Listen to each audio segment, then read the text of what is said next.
So, for today's conversation on inner thoughts that I probably should keep to myself, I actually typed them up because it's a bit of a sensitive topic.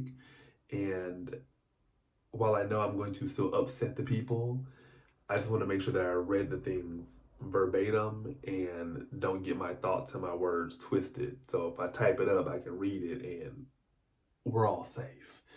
I don't want to fight with y'all, I don't want to argue with y'all. I'm just sharing my thoughts. The Webster definition of deliverance states that it is the action of being rescued or set free. Leviticus chapter 18 in the New Living Translation states, "Then the Lord said to Moses, give the following instructions to the people of Israel. I am the Lord your God, so do not act like the people in Egypt, where you used to live, or like the people in Canaan, where I am taking you. You must not imitate their way of life. You must obey all my regulations and be careful to obey my decrees, for I am the Lord your God. If you obey my decrees and my regulations, you will find life through them. I am the Lord. You must never have sexual relations with a close relative, for I am the Lord. Do not violate your father by being sexual or having sexual relations with him or with your mother. She is your mother. You must not have sexual relations with her. Do not have sexual relations with any of your father's wives, for this would violate your father. Do not have sexual relations with your sister or half-sister, whether she is your father's daughter or your mother's daughter, whether she was born into your household or someone else's. Do not have sexual relations with your granddaughter, whether she is your son's daughter or your daughter's daughter, for this would violate yourself. Do not have sexual relations with your stepsister, the daughter of any of your father's wives, for she is your sister. Do not have sexual relations with your father's sister, for she is your father's close relative. Do not have sexual relations with your mother's sister, for she is your mother's close relative. Do not violate your uncle, your father's brother, by having sexual relations with his wife, for she is your aunt. Do not have sexual relations with your daughter-in-law. She is your son's wife, so you must not have sexual relations with her. Do not have sexual relations with your brother's wife, for this would violate your brother. Do not have sexual relations with both a woman and her daughter, and do not take her granddaughter, whether her son's daughter or her daughter's daughter, and have sexual relations with her. They are close relatives, and this would be a wicked act. While your wife is living, do not marry her sister and have sexual relations with her, for this would be rivals. Do not have sexual relations with a woman during her period of menstrual impurity. Do not defile yourself by having sexual intercourse with your neighbor's wife. Do not permit any of your children to be offered as a sacrifice to, I think the name is Molech. For you must not bring shame on the name of your God. I am the Lord. Do not practice homosexuality, having sex with another man as with a woman. It is a detestable sin. A man must not defile himself by having sex with an animal, and a woman must not offer herself to a male animal to have intercourse with it. This is a perverse act. Do not defile yourself in any of these ways, for the people I am driving out before you have defiled themselves in all these ways. Because the entire land has become defiled, I am punishing the people who live there. I will cause the land to vomit them out. You must obey all my decrees and regulations. You must not commit any of these detestable sins. This applies to both native-born Israelites and the foreigners living amongst you.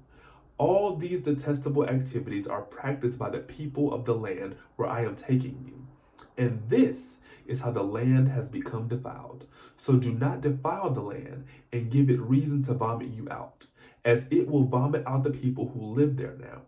Whoever commits any of these detestable sins will be cut off from the community of Israel. So obey my instructions and do not defile yourselves by committing any of these detestable practices that were committed by the people who live in the land before you. I am the Lord your God. With that being said, Why do we, specifically pastors and those who stand before God's people, only focus on verse 22? 22 said, "Do not practice homosexuality, having sex with another man as with a woman. It is a detestable sin." And we use it to spew hatred. People will literally stand before God's people and tell them that God hates them. When 1 John 4 and 8 says, "Anyone who does not love does not know God, because God is love." And 1 John 4 and 6 says, "So we have come to know and to believe the love that God has for us. God is love, and whoever abides in love abides in God, and God abides in them." Honestly and truly, I am directing that to the people that call themselves Christians, stand in positions of leadership, and push hatred, as well as those who stand outside with picket signs and megaphones at pride events. Sounds like Leviticus 18 is telling people to sweep their own front porch and mind your business. Lastly, the scripture starts with, and I quote again, "Then the Lord said to Moses, give the following instructions to the people of Israel." And after doing my research, the Bible speaks about how God was speaking to the people of Israel. God called Moses to give instructions to people of Israel who were trying to leave Egypt. These were God's instructions for the people as they transitioned, and it was their guide to succeed.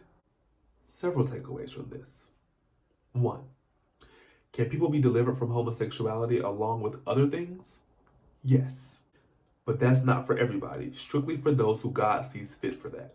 2. Anybody can be called to help lead and guide people to success and a better life.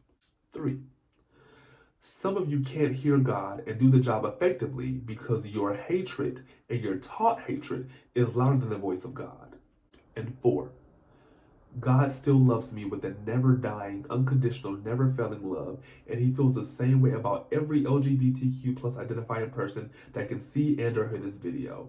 I am, and we are called just like anybody else. That's all. I'm not Moses. I'm not the people of Israel. I don't live in Egypt.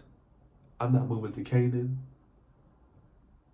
I'm the people of Duval County, Jacksonville, Florida. So Leviticus 18 ain't even talking about me. It's showing us. Because at the time, the crazy part was, at the time, Moses was 13 years old.